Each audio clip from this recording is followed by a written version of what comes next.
सध्या भारतातील supreme court ज्या पद्धतीने निकाल लावत आहे त्या निकालाचा परिणाम भारतीय लोकांवर मोठ्या प्रमाणात होत असून लोकांमध्ये एक चांगला मेसेज जात आहे। नुकताच पुणे येथील नवीन कोर्टाच्या पायाभरणीकरता सुप्रीम कोर्टाचे जज जस्टिस अभय ओका आले असता त्यांनी एक मोठे विधान केलेले आहे। जस्टिस अभय ओका या अगोदर कर्नाटक हायकोर्टाचे चीफ जस्टिस सुद्धा राहिलेले आहे। ते काय म्हणाले आपण पाहूया। त्या अगोदर तुम्ही इक्वालिटी फॅन्स क्लब चॅनलला सबस्क्राईब केलेले नसाल तर आत्ता सबस्क्राईब करा। सुप्रीम कोर्टाचे जज जस्टिस ओका म्हणाले की डॉक्टर बाबासाहेब आंबेडकरांनी आपल्याला जगातील सर्वात आदर्श राज्यघटना दिलेली असून राज्यघटनेतील सेक्युलर हा शब्द खूपच मोठा शब्द आहे।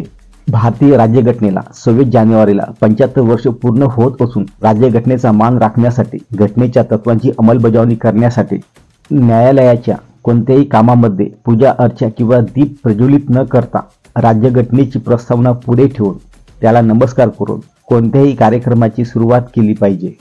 भारतीय राज्यघटना सर्वोच्च असून त्याचा मान राखला गेलाच पाहिजे हे वक्तव्य त्यांनी सुप्रीम कोर्टाचे चीफ जस्टिस चंद्रचूड यांच्यासमोर केलेले असल्याने त्यांचा हा व्हिडिओ सोशल मीडियावर खूप मोठ्या प्रमाणात व्हायरल होत आहे। काही लोक त्यांना समर्थन करत आहेत तर काही लोक त्यांचे कौतुक सुद्धा करत आहेत। तरी आपल्याला जस्टिस अभय ओकाबद्दल काय वाटते खाली कॉमेंट करून नक्कीच सांगा।